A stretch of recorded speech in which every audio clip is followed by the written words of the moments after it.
Good morning, students. Today we will read Lesson 16 India Wins Freedom. In this chapter, we will learn about the pivotal role played by various dignified freedom fighters in helping India gain independence. Let's start with difficult words. First, pleading. Pleading means requesting, प्रार्थना करना. Next, reforms. Reforms means सुधार करना, to change system in order to make it better. Third one is oppose. Oppose means fight against, विरोध करना. Strikes. Strikes means stop work, हड़ताल कर देना. Boycotts. Refuse to buy foreign goods, बहिष्कार करना. Swadeshi. Swadeshi means of one's own country, अपने देश का. सप्रेस. सप्रेस मीन्स अबॉलिश, दबाना. रेवोल्यूशनरी. रेवोल्यूशनरी मीन्स क्रांतिकारी, who believes in using force to bring about change. Principles. Principles mean सिद्धांत, precept. Massacre. An act of killing a lot of people, वो घटना जिसमें हज़ारों लोग मारे जाएं. In this session, we will cover topics like partition of Bengal, Swadeshi and boycott movement, role of revolutionaries and Gandhi ji, Jallianwala Bagh massacre. Children, आपने पिछले chapter में रीड करा था कि इंडियन नेशनल कांग्रेस की स्थापना 1885 में हुई थी. इससे भारतीयों में अंग्रेज़ों के विरुद्ध लड़ने की भावना जागृत हुई थी. The Indian National Congress achieved limited success during its early years.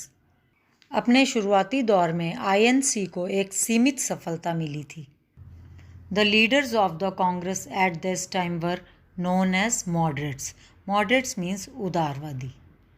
Way British government के आगे प्रार्थनापूर्वक अपनी बात रखने में विश्वास रखते थे. दादा भाई Naoroji and Gopal Krishna Gokhale were moderate leaders.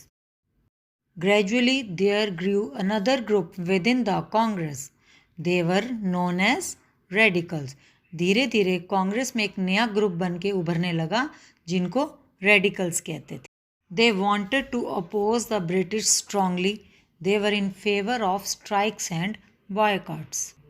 वे पूर्ण रूप से अंग्रेज़ों के विरोधी थे तथा हड़तालों और ब्रिटिश गुड्स के परित्याग में विश्वास रखते थे. लाला लाजपत राय, बाल Gangadhar Tilak and Bipin Chandrapal were the three leaders of radical group. बाल गंगाधर तिलक ने कहा, स्वराज मेरा जन्म सिद्ध अधिकार है और मैं इसे लेकर रहूँगा. Next topic is partition of Bengal. Indian National Congress को भारतीयों का बहुत सपोर्ट मिला. As a result the British adopted the policy of divide and rule. In 1905, the British government divided Bengal into two parts, one for the Muslims and the other for the Hindus. अंग्रेज़ों ने बंगाल का विभाजन हिंदू और मुस्लिमों को एकजुट होने से रोकने के लिए किया था. People strongly opposed the partition. लोगों ने इसका पुरजोर विरोध किया. The Congress launched the Swadeshi and boycott movement. As a result, the British were forced to reunite Bengal in 1911.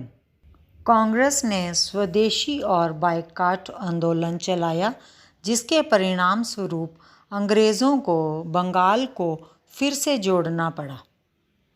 Now we will read about Swadeshi and boycott movement. The Swadeshi and boycott movements were started to protest against the partition of Bengal. Bengal के बंटवारे का विरोध करने के लिए कांग्रेस ने इस आंदोलन की शुरुआत की थी. Swadeshi means of one's own country. Swadeshi का मतलब है अपने देश का बना हुआ. The movement aimed to popularise the use of goods made in India.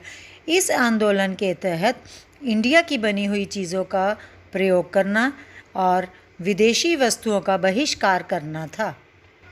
People made huge bonfires of foreign made goods. लोगों ने विदेश की बनी हुई वस्तुओं को एक जगह इकट्ठा करके जला दिया। A large number of women and students joined the movement. इस आंदोलन में औरतों और विद्यार्थियों ने भाग लिया। The government tried to suppress the movement but failed.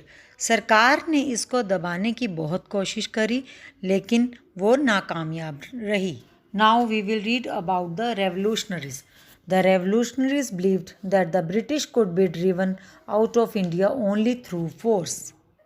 क्रांतिकारियों का मानना था कि अंग्रेज़ों को ताकत द्वारा ही देश से बाहर निकाला जा सकता है।